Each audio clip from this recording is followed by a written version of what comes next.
heard that before. Yeah. Live from a solar-operated ESG can opener. See, I like it. ESG is going back to its roots. Opening cans. Yeah, that's about it. It's an all-new, terrific Tuesday edition of Business Bands featuring analyst Hull, Matt Moscardi. Wow, what a get. On today's Black Rock flavored oatmeal, it's just flavored. We can't get like Black Rock chunks, like raisins? Just flavored? When you say chunks, it doesn't sound better. Called August 19th, 2025. A quizzy, blamey game train wreck mashup quiz. Oh, wow. You just sold that hard. I don't know what we're doing. We're combining a lot of weird concepts, and we're basically quizzing each other on headlines and stuff. I have a blame game for you. Now I'm deeply curious about your thoughts and feelings because you were quoted in a Fortune article. Where let's mention that someone listened to the show.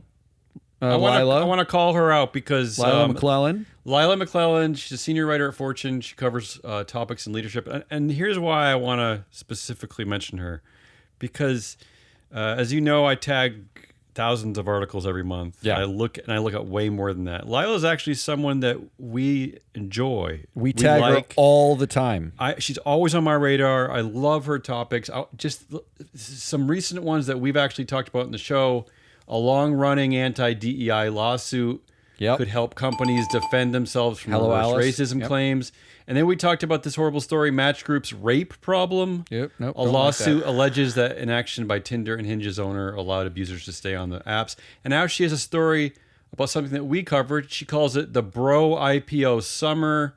Women are missing from board and C-suites in the current surge of public offerings. So, Lila, thank you. Yeah, we're already a fan, Lila, but this is great. Thanks. This is great. And the best part is she quoted you from the show, and now I want to hear all your thoughts. What did she quote? Feelings. My stuttering, mumbly mess? What is there to quote? Well, with the concept of the bro PO is a very... Yeah, because you actually talked to her, so she avoided me. I think you were at the dentist office getting like a rectal exam or something. I don't know what was going on. Yeah, she told me she lost my number. All right, shall we play a game? Yeah, let's play some games. So you're just going to quiz me, and then I am going to quiz you. It's a little random. I've kind of picked like 3 random companies. I don't even know why. I mean, it's fine. Maybe it's just time for a quiz. It's time for a quiz. Healthy, all right, healthy. Let's get some quiz music going. Consider me your least favorite geography teacher. All right, here we go. All right, we're going to start with Casey's General Stores. Ooh, Casey's General. You ever been to one of those? No, I don't even know what it is. Is it like a Cracker Barrel? No. I think they're... It sounds very red state. What is it? Yeah, they do like pizza and food. No, it's they like don't. Convenience stores. It's like really? bodegas. Yeah. It's only in the South and the Midwest, and they're famous for their food. No one who's ever gone to Casey's General Store has ever heard of a bodega. That's true. Bodega is not a Casey's General concept. Okay, I'm going to start this. So at last year's annual meeting in August, shareholders were asked yes or no on CEO Darren Robelez' pay plan. Oh. Okay, to help them make a decision on the pay practices, they had information like the ratio of the annual total compensation of KC General Stores CEO to that of its median employee for the 2024 fiscal year, pay right? Ratio, yeah. Yes, this is commonly known as the CEO pay ratio. So let's begin the quiz there. Let's begin the quiz with information in the filing document, the SEC's filing document. According to the company's SEC filing, at what point in the fiscal year 2024 did CEO Darren earn the compensation of his company's median employee? At what point? See what you did there? That's an overly clever question because I have to guess the ratio first in my head then do the math to figure out at what point in the year end or time. Because I know it's in the first day. This is a college course. High school's over. Apparently I've graduated. I'm in the big leagues. And there's no now. multiple choice either. Okay, so Casey's General is like, retail, right? Like it's like a retail so you'd assume that it's not going to be much higher than the worker, right? Because if it's a folksy kind of environment, you wouldn't want to have CEOs paid too much. The retail stores are the ones where you get all like the like the mooks that they all call partners who are making $12 an hour. Yeah. And the CEO somehow always makes $40 million. It's like indentured servitude where the workers can't even afford the crummy pizzas. I can't imagine it's much less than like, the average, I think, for the S&P 500 is around 270 or 300, to 1. So I can't imagine the retail average has got to be like 600 to 1. So I'm going to go with, just to make the math simple, I'm going to go with by lunchtime on the first day of the year. Wow, you're good at this. Hey, give yourself a ding. Ooh, I like a ding.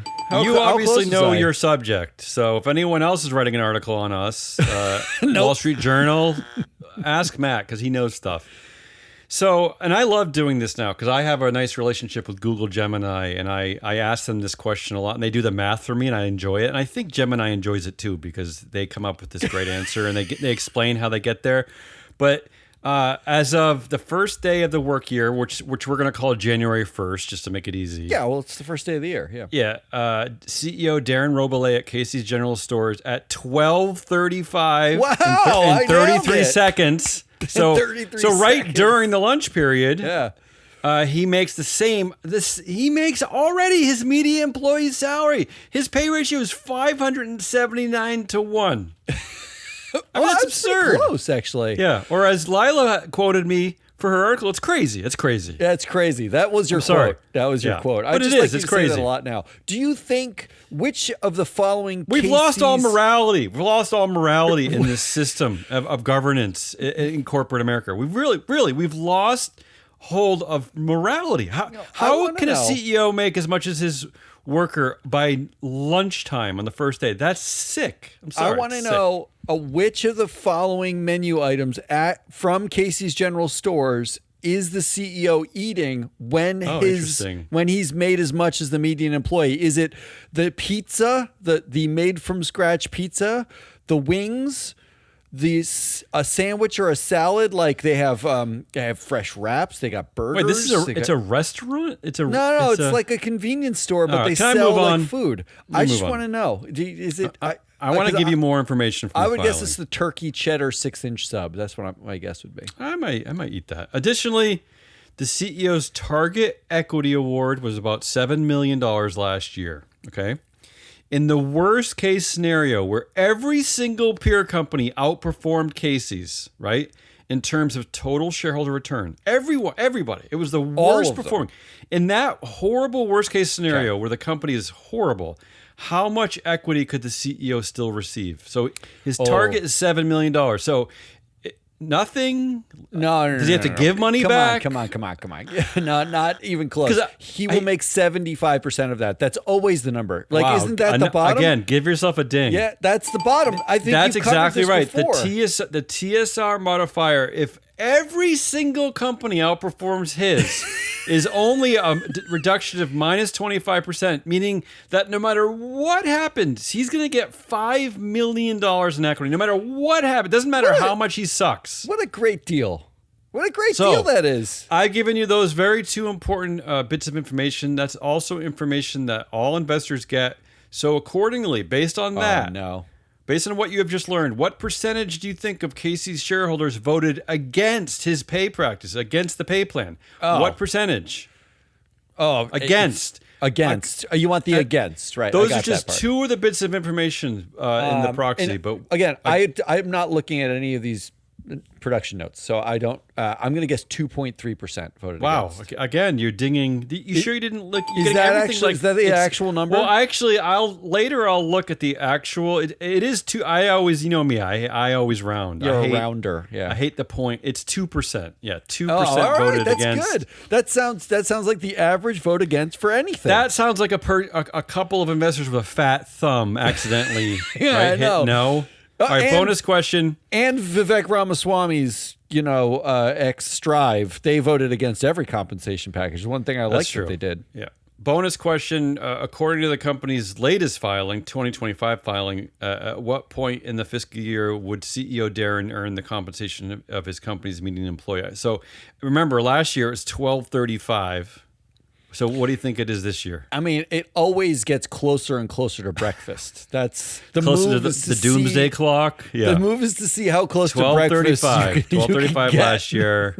I'm going to guess 11:57. I think I'm going to say you're wrong in this one. No, it actually shifted over 3 minutes and 28 seconds, so it's 12:32.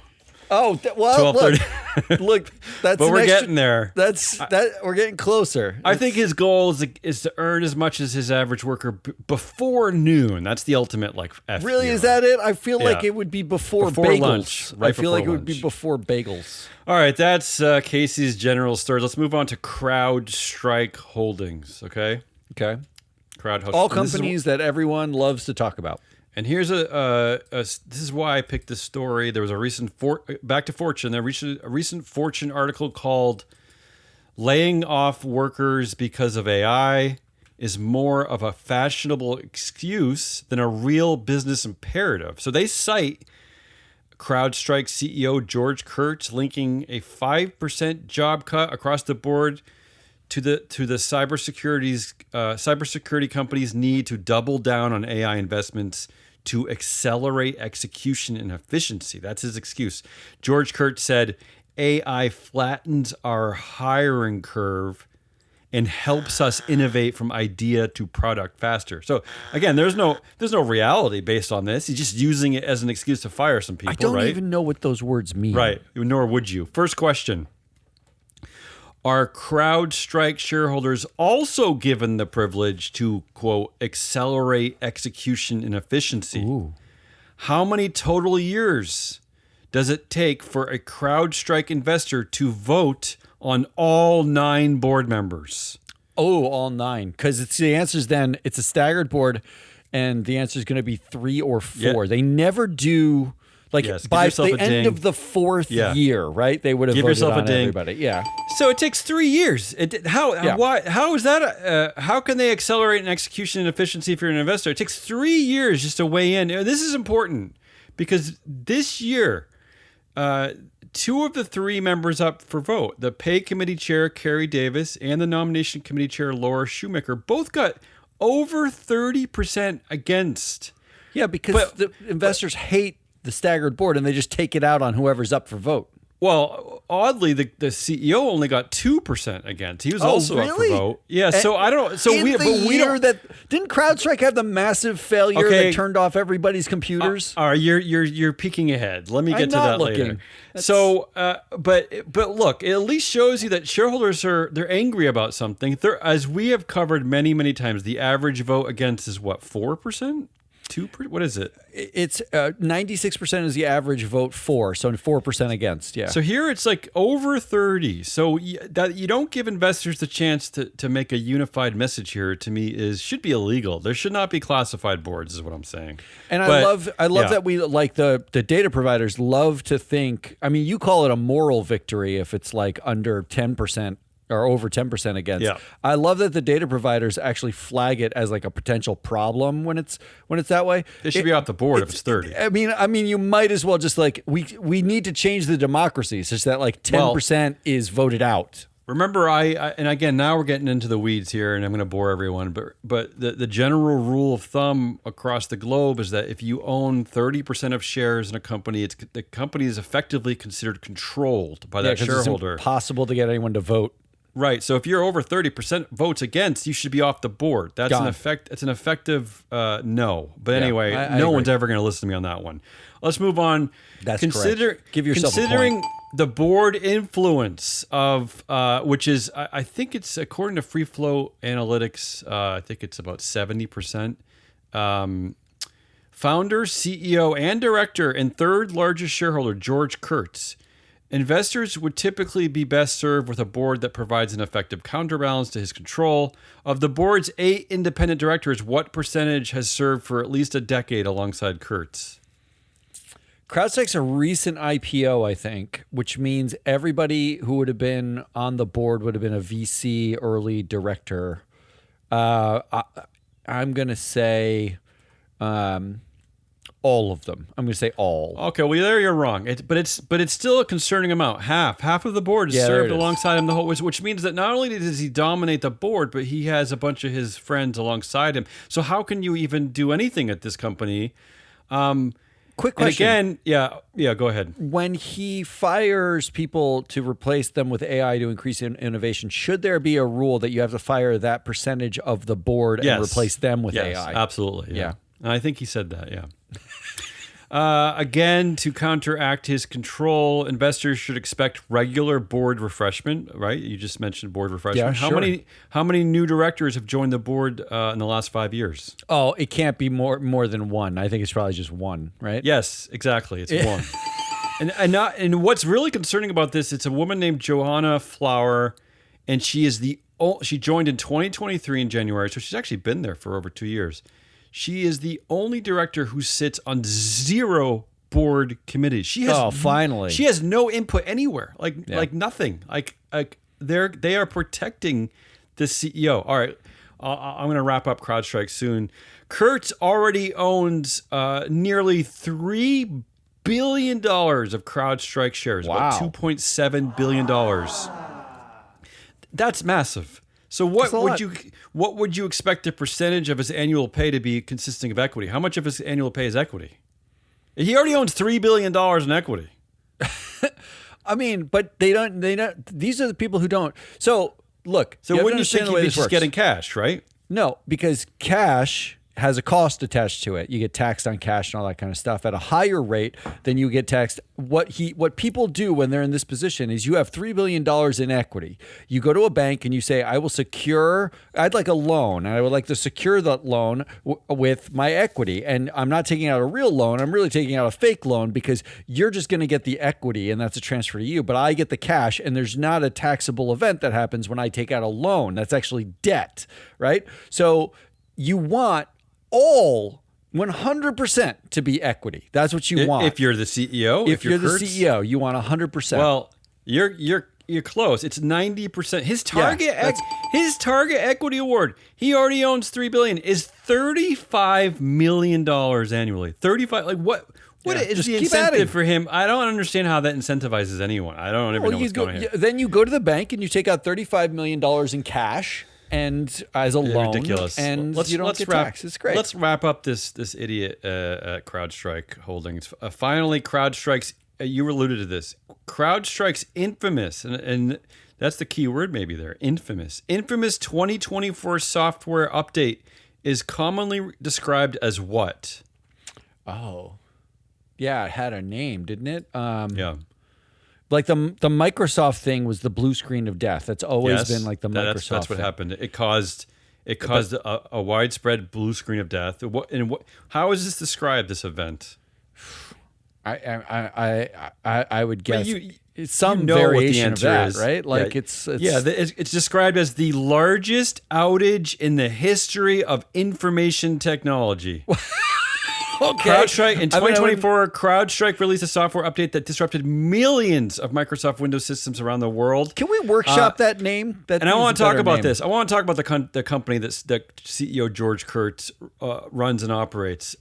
So this outage had a most visible impact was the widespread and severe disruption to the global economy. The financial toll is estimated to be in the billions of dollars. Key sectors included aviation, where major airlines grounded thousands of flights; healthcare, where access to electronic health records was hindered, leading to the cancellation of surgeries and appointments; financial services, banks and financial institutions faced outages. Government and emergency services, the outage impacted various government agencies and even emergency services in some areas. This was mass, and this guy is still his target equity annual award is $35 million. I mean, this is the state of a capitalism does not focus on stakeholder capitalism. It focuses on just the share price of Crowdstrike Holdings. That's That's all we're focusing on. That's it. That's all we care about. You gotta quit whining. I mean, they just had to reboot their computers, and it was fine. Just parroting the sage words of the Business Roundtable, the most ardent supporters of capitalism known in the history of the world, who in 2019 said that the purpose of a corporation is to focus on things like the stakeholders. Equity awards. Oh, stakeholders. No, right. stakeholders. Anyway. I always get All right, that I'm done. wrong. I'm done with Crowdstrike Holdings. I have one more quick one, and we'll get out of here. I'll let you quiz me. I want to talk about Target Corporation. I want to tell you about 3 headlines that we have captured in the last few weeks. Target foot traffic is still suffering 6 months post-boycott. An industry veteran says the retailer's problems are bigger than just curtailing DEI. Target boycott leader Jamal Bryant is arriving on CEO's radar screens. How about this one? Inside Target, frustrated employees in a search for a new CEO. This is from the Wall Street Journal, who claims that many Target shoppers are frustrated with the retailer. Also, many Target employees in early June. This is telling information. This is from the Wall Street Journal, remember. A company-wide survey showed that roughly half of Target's employees doesn't think that the company was making the changes necessary to compete effectively. Ooh. About 40% said they didn't have confidence in the company's future. 40% of their employees. That is incredible. And these scores were even lower for those staffers at Target's headquarters in Minneapolis. The worker sentiment data reflects the challenges ahead for the company as it prepares to navigate a leadership change and turn around 10 quarters of flat or falling sales in an increasingly complex consumer environment. So this is from the Wall Street Journal. I told you some of the headlines. So based on what I just told you, true or false on this next headline from Fortune? Did I make this up or is this a real headline? Target's CEO succession tilts toward an insider and company lifer. Wow. After all this, are they going to stay in-house, Matt? Or look, what are they going to do? Am I making that up? Or do you think they're going to go outside to fix this problem? They went outside to get Brian Cornell, the current CEO. And just as a reminder, Brian Cornell's background, he was the CEO of Michaels, the famously overachieving, failing company, right? Bankrupt, yeah. He was on the board of directors of Office Max, the famously innovative and overachieving company. He was the CEO of Sam's Club, the famously less good than Costco company, right? So I think going inside might not be worse. It might not be worse. Look, hey, this is why we have the show, to discuss these topics. But you're saying it's true. I'm going to say it's true. Well, you're right. The leading candidate appears to be Michael Fidelki, who has been at the company since 2003, currently as the COO. I'm sorry, but to go within the culture, to fix the culture, I don't know. Good luck with that. I see your point, but it reminds me a little bit of Boeing. I think maybe you don't go for the guy who runs Michaels in Office Max or whatever you just said, but this seems concerning to me. I'm just saying it's not necessarily worse. That's all I'm saying. I hear you, but if you're an investor at Target, I hope you're paying close attention to the compensation committee because they're the ones responsible for the succession at Target, and that's chaired by a director we talk about a lot, Monica Lozano, right? She's at Apple. Yeah, I don't know where else she is. She's been Bank of America. She's been in Bank a bunch of America. Places. Yeah. So that's what's going on at Target. That's my quiz. Comp is doing the succession. Compensation and Human Capital Management Committee. That's what it's called. Oh, so it's just a portmanteau of all the committees. Yeah, they're responsible for CEO succession planning. Okay, so is it my turn now? It's your turn. So now we're gonna play a real game show. It's called. Oh, you didn't like that? It's called Who Do You Blame? Yeah, mine was a bit long-winded and horrible, but you did learn a few things. Mine's not less long-winded, but mine has some of the best analysis that's ever been done, and we'll get to that. Let's go. All right. So first up, the first thing I want to talk about is a company, Core Civic. I don't know if that's a real company. They're in the news a lot because they're one of the 2 publicly traded private prison companies. Ugh, that's terrible. Private prison. Can we just not talk about it? So you were going to be uncomfortable for a little while. Yeah. But just so you know, the current CEO, Robert Damon Hinniger is retiring. He's leaving. He's stepping I saw that. down. I just actually tagged that story this morning. Yeah. He's stepping down. But you found some interesting information about Damon Hinniger and the board. In fact, in February of 2024, the board granted him a retention bonus, a multi-year retention bonus. In addition to his pay. It was a special one-time award consisting of 70,000 shares. They valued it at $1 million, right? Lucky him. Special one-time award. And this is the quote, is designed to incentivize Mr. Hinniger's performance and retain him for a multi-year period. Yeah. So on just like yesterday, they announced that he's stepping down. Multi-year was 1 year. It was a 1 year retention award. I don't understand that at all. I did also see when I searched for Damon Hinniger, he put up a website that looks a lot like a political website. It talks about how he's a devoted family man and all the awards he's won, and it's DamonHinniger.com. And it's like, it looks like he's setting up for a run for something. So that's my prediction. Yeah. Damon, we don't need you. Here is the question for you. Go ahead. Because 97% of investors voted for the pay, that special one-time bonus. Everybody's okay with it, including the fact that if none of the 4 strategic goals set out for the CEO by the board are achieved, he still gets 80% of his bonus, not even 75. He gets 80%. He has to do nothing they set out for him to do for him to make 80% of his money. Who do you blame for paying a multi-year retention bonus to a CEO who quits in 1 year? Who do you blame? Yeah. Do you blame the pay committee, which includes Chair Mark Emkes? Chair of the board. Chair of the board. He's been there for 11 years, 17% influence. John Pran, who's got 13% of the influence on the board, he's been there for 25 years. Oh, wow. And then which is telling, because I know that Hinniger has been at the company for 30 years, roughly. Well, Hinniger's been doing stuff on the board for 30 years. He started as a correctional officer at the company in the 90s. Yes, yeah, he was the guy wearing the suit. Can you imagine? Yeah, I don't want to imagine that. No, I don't want to imagine that. Do you blame Thurgood Marshall Jr.? Oh, who's the chair of the compensation committee? I don't want to do that because I love his dad. I'm sorry, he's not the chair. He's just a member. The chair is actually Alex Fisher.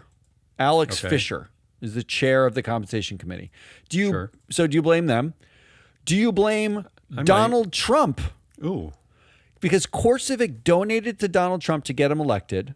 Yeah. And since he's been elected, his immigration orders have swelled the amount of work that Hinniger had to do. He wanted the money.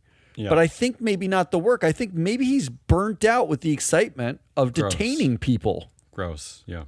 Can we blame Donald Trump?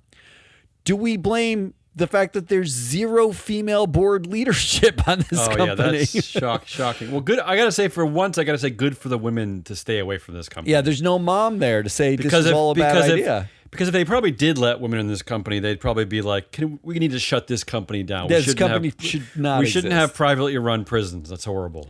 Do you blame the amount of the award? $1 million? It's 2025. Aren't we supposed to get 20, 30, 70 million? We saw a retention bonus for $120 million. Okay. For a CEO like a month ago. Wait, I'm blaming the amount of the award for the award? You're kind of blaming the pay committee for paying the award and it didn't work, or you blame them for paying it and it was too small. They should have been a bigger one. The amount of the award is horrible. Do you blame the amount of the award? Wow, this is like infinite jest. Yeah, go ahead. Or do you blame the prisoners themselves who keep claiming that their prisons are dangerous?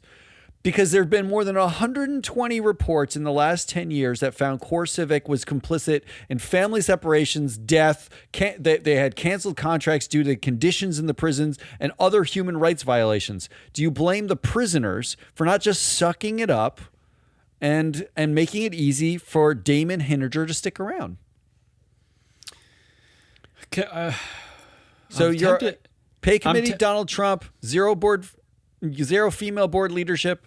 The award was too small, or the prisoners themselves.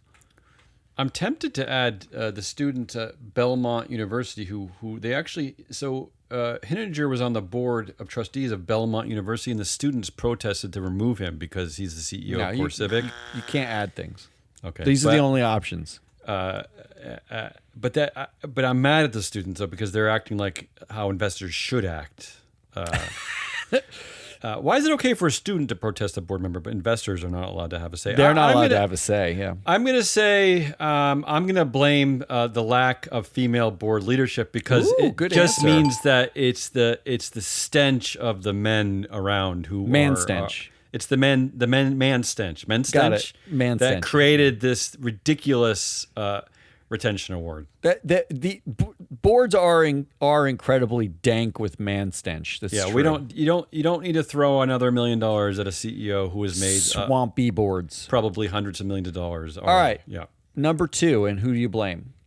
I didn't like that first one. Yeah. The company at question here is O'Reilly Automotive. Okay, now this I like. I like companies like this, and I kind of know where you're going with this because I remember O'Reilly because we've talked about them. We've talked about them. What did we talk about when we talked about their them? wardrobe? Yes, that's correct. We did. Yeah. Bonus point. We talked about the wardrobe. In fact, in the proxy statement, first appearing in 2021, the board was almost entirely dressed in orange O'Reilly Automotive shirts at the time. Well, see, this surprises me because I actually was in the proxy statement recently and I noticed they were wearing blue shirts. I didn't know there was a change. They changed to blue in 2024.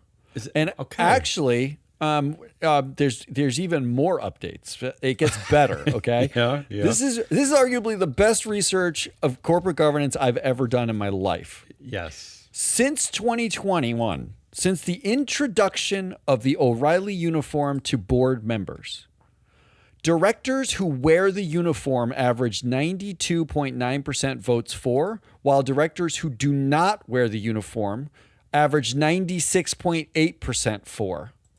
Wait, what? Okay.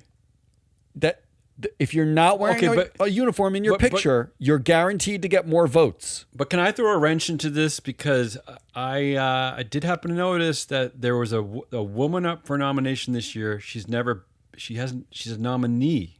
She's never been on the board, and thus they haven't given her the shirt yet. So does that skew your results? It doesn't. I've corrected for these results. Okay. Are you ready for this? Yeah. Who do we blame for the uniform discount? Okay. Who do we blame? So you're saying the investors are more likely to vote against you if you're wearing the uniform. If you're wearing the uniform. Okay. Do we blame the old timers? The average start year for uniform wearers is 1998 is the average start year for them. Okay. And if you're a non-executive director, the average start year for a uniform wearer was 2006.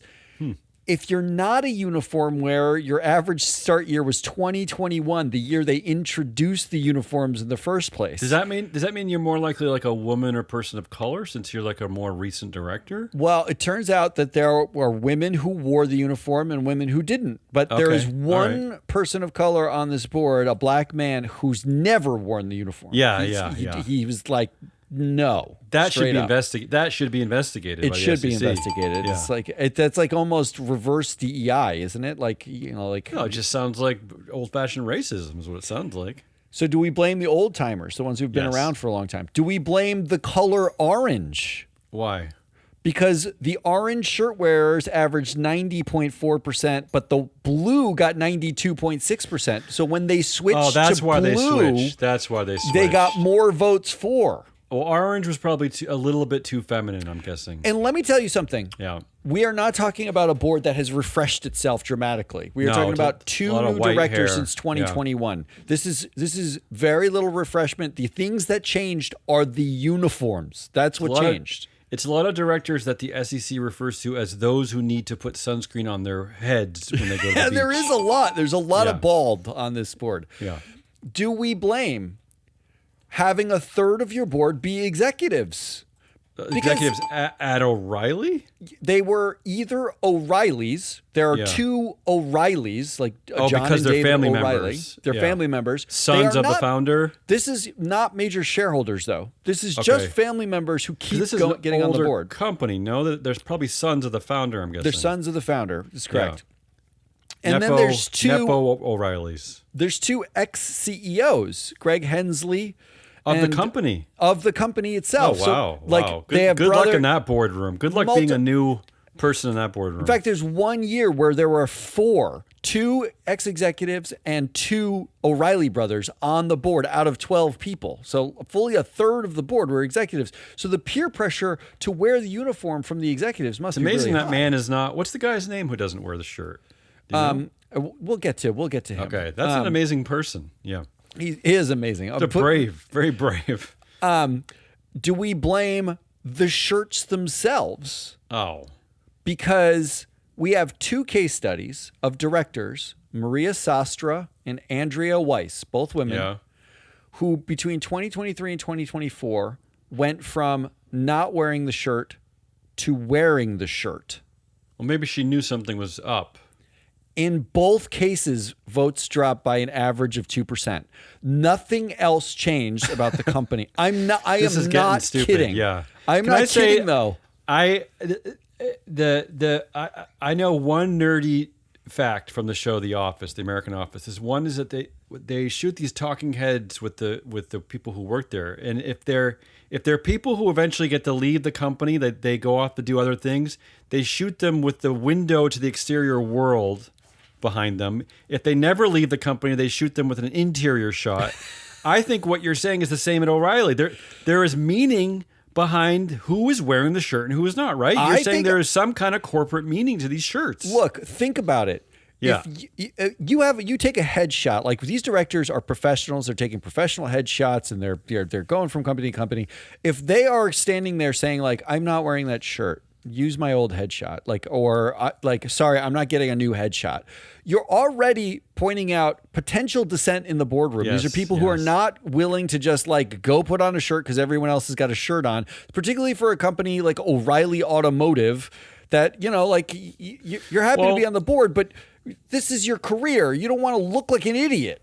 Can I ask you a data-related question on this? Because you did the data collection here. How did you... I noticed that one of the blue shirts looked a little bit different than the other blue shirts. Does that one count? I gave him credit for that because I think he wanted to fit in but didn't have the actual shirt at the time. And the other question is, do you think that there's like a collection of shirts? I've never actually been to a country club, but I've heard that like they have jackets at the door. Like if you don't have a jacket, they have like extra jackets so you can go eat your horrible tuna casserole, whatever. It's a good question. Unclear. Do you think they have blue shirts at the boardroom, like extra blue shirts? I think they do. Sizes? I think they have a closet full of them, and they ask them to put them on over their. They're ridiculous. Do we blame lead independent director Tom Hendrickson, who's been on the board for 15 years? He was the CFO at a number of sports retail stores. He's 70 years old. He lists technology as one of his core skills. I doubt that, yeah. I don't think technology is a core skill of yours, Tom.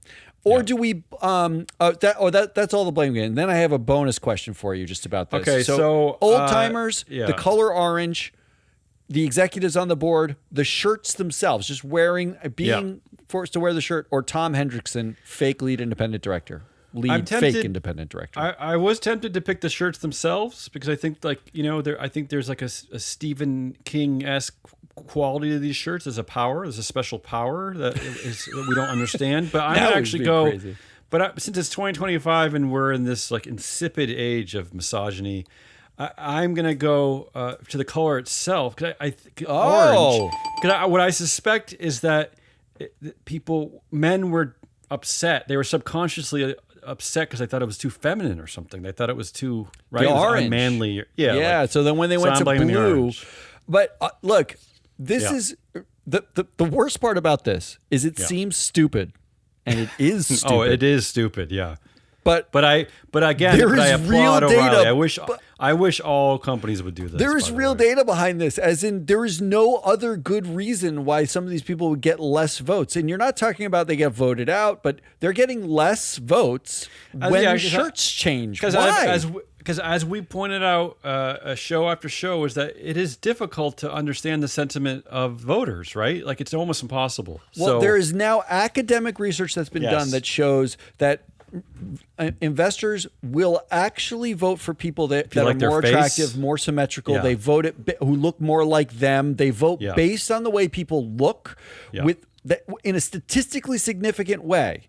They vote the way people look more than they will on performance. There is actually no linkage of director performance individually on the board across multiple companies and votes, but there is a linkage between the way they look. So if you are putting on a dopey blue shirt or a orange jumpsuit, there is a real thing that happens where investors look at you and say, this is dopey, and they might vote against you. You know what I'm also thinking here, and then we can move on because we're really like hammering this one to death, but happily, because this is one of my favorite topics. I'm wondering if the blue shirts pick up armpit sweat stains more. Yeah. Right? Yeah, they definitely I'm wondering do. if investors just analyze the sweat stains, and if you didn't have enough sweat, they think you weren't working hard, so they voted against you. They just look for grease. They could see the sweat. I do have a bonus prediction question. Go ahead. This is not a quiz. This is just a bonus prediction. This year in 2025 on the website, all directors have been forced to wear the shirt. All. That's true. Okay. They have a variety of O'Reilly shirts now. They're not just blue or orange. Which director will get the least votes? The ones wearing the blue shirt, the pink shirt, the plaid shirt, the green shirt, or the cream shirt? Well, according to my math, because you had orange was worse than blue, so I'm going to say that pink is worse than orange. I'm going to go pink. So by that, we are like one of the... Although, I got to say, I will add, though, that pink is a confusing color in this world because while pink is usually associated with women, pink is oddly also associated with old, moneyed, like waspy, bald guys. True. Very true. So it's country club pink, so... Maybe I'm wrong, but I'm still going to go with pink. So you're absolutely wrong because David O'Reilly, the remaining O'Reilly on the board, is the one in the pink shirt. He doesn't care what anyone thinks. But now that Fred Whitfield, you asked who was the brave black man who refused to wear the shirt. Now that Fred Whitfield has caved and put on the slightly, Kelly Green O'Reilly shirt, I'm thinking green is probably... my guess is you're going to see Fred Whitfield get a drop in his votes. Moving on. Come on. Second, who do you blame? Yeah. Palantir Technologies. Like 15th. Yeah, go ahead. Oh, here's the headlines. Do we have to talk about them? Yeah. We don't have to talk about them a lot. Alex Karp. Palantir CEO Alex Karp, he took a shot at elite colleges. He says... Despite having gone to elite colleges. He said basically that going to his company is worth more than you're going to get from any elite colleges. Which means nothing to me. I don't know how he quantifies that, but yeah. He's just looking at it in terms of a paycheck? Is that all he's looking at? I don't know. He said it's better than a degree from Harvard. That's what he said. Because the value of a degree from any university is only measured in dollars, right? It's not about anything else. He said, quote, no one cares about the other stuff. Right, I think the other stuff is education. No one cares. That's the other stuff. Right. No one cares. Nobody cares, Alex. Which elite is to blame for Karp's hatred of elites? Oh. Is it board member and VC bro Alex Moore, who got his bachelor's in econ from Stanford? That's pretty elite, yeah. Board member. It's on Alex Karp Palantir's board. Is it board member and journalist Alexandra Schiff, who got her bachelor's in English from Duke? Oh, does that count? I mean, that's elitist, but English degree, sounds like a what a woman would do. This is why I'm asking. Who am I blaming here? Because Duke is pretty elite, but English is not. Pretty elite. It's damn elite. Keep going. Board member and co-founder Stephen Cohen, who got his bachelor's in computer science from Stanford. Oh, back to Stanford. Good. That's elite. Do we blame board member, troll, and insecure VC Peter Thiel who got his bachelor's in philosophy from Stanford. Yes, I know that. He's a and Stanford his law boy. degree from Stanford. Wait, he's on this board? I didn't actually know he was on this board. Okay, who else? Who else? Do we blame board member and consultant Lauren Statt, who got a dual degree in science and math from Stanford? Are you serious? I'm not kidding. So this guy who went to all elite universities surrounds himself with only elite directors? And he's shouting, he's pissing on elite education. Do we blame board member and VC bro Eric Warshing, who got a bachelor's and a master's in electrical engineering from Stanford? From Stanford, yeah. Do we blame Stanford? Was the experience so bad? Because Alex Karp went to Stanford alongside all of these morons. And what, Haverford, and then went his law degree from Stanford. Why can't I can't blame Alex Karp though, right? No, you can't blame Alex Karp. Well, this is easy. We're trying to figure out why he hates everybody. This is easy for me. Simple. We blame the woman who got an English degree from Duke. There it is. That's what we're talking about, right? You can't blame Stanford for this. What does Stanford have to do with it? Well, nothing. The weird thing is Alex Karp is a dual class shareholder. He controls the company and the board, and he handpicks the board members. And the board's controlled by Stanford graduates, but Stanford has nothing to do with this. And somehow elites have nothing to do with this. He picked someone who got their bachelor's in English from Duke. I'm sorry, but when I'm president and I'm rewriting the rules for listing exchanges in the SEC, this itself, this case study means that you're gonna get kicked off exchanges if you complain about elite universities while all your friend group, your whole company is run by elite people. You don't get to trade your company. Is there a more hypocritical blowhard than this a guy who says is the worst? This guy's the worst. Elite colleges are a waste. He's better than and no one cares about the other stuff. No one cares about being educated. And he handpicks an entire board full of people with elite degrees from the elitist of elite colleges. Despite the fact that knowing full well that American corporations, our advances in technology and science wouldn't be possible without our great university Unbelievable. System. Alex Karp.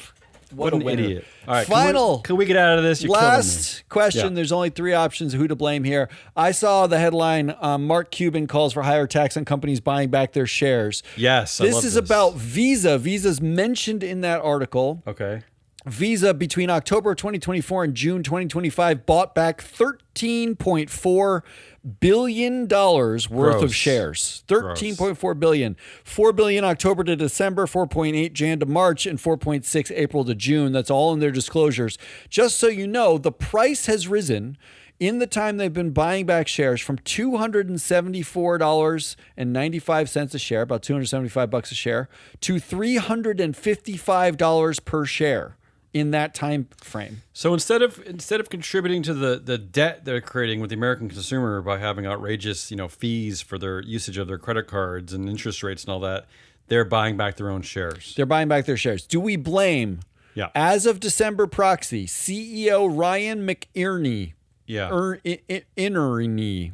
I don't know how to say it. Inerney. Yeah, I like the second star, who owns 822,000 shares worth over $259 million. So he's just benefiting from this buyback. In fact, there's academic evidence that buybacks boost investor returns. And as a massive shareholder himself with that much money, he made a cool $28 million between when they started buying back the shares and now. Can the game end with that choice, or do I have to have other choices? Do we blame board chair John Lundgren, who's been on the board for 7 years? He took over his chair from executive chair Al Kelly. Do you remember Al Kelly, the ex-CEO of Visa? No. Kelly left with 589 shares of his own. So, but do we blame the board chair, or do we blame Francisco Fernandez Carbajal, who's a director who's been there for 17 years. Okay. He's the only director on the board. He has the most shares of any non-executive on the board with 31,000 shares, and he's on the comp and finance committees. Do we blame him for basically saying, this is a great way to pay myself? So your options are CEO Ryan McInerney. Yeah. Board Chair John Lundgren. Come on, this is too easy. And Francisco. The absolute answer is CEO Ryan McInerney. And by the way, shout out to our sponsors. Our show today was sponsored by FreeFlowAnalytics.com. Not Visa. The only platform measuring board power connections and performance for free. And once again, thank you to Lila McClellan. That's it. Yeah, that's all we got. You gotta go. I gotta go. I mean, really, this guy. How could you be allowed to orchestrate a buyback when you yourself are benefiting? Where are the shareholders? The shareholders should be voting on. I mean, they all got paid. Yes they anyway, got greased, baby. Everybody got greased. Crazy. That's Hazelnut Rollins. I'm your analyst, Matt Mascardi. We are. I do say crazy a lot. You're right. Lila's right. I do say crazy a lot. Come back on Friday to wrap up the week. In fact, we're going to start relaunching in the next couple weeks Proxy Countdown. I think we might have a different format for it to try some stuff. But we'll also have a zine. Yes. Get the zine. And all you have to do to get the zine, which has got information, data, the snark, the jokes, but a ton of information in it, is sign up on freeflowanalytics.com, our sponsor, with your email. That's it. There's no... Or hit us up, one of us on LinkedIn. We'll get you on the list. Listen. It's super simple. If you happen to work at a university or an elite university print out, get the zine, print it out, and put it somewhere so the students can get it. It's fold it up. There's instructions in it. If you hate Alex Karp the way we do, come on, hand it out. That's it. Come back later this week. Until then, goodbye.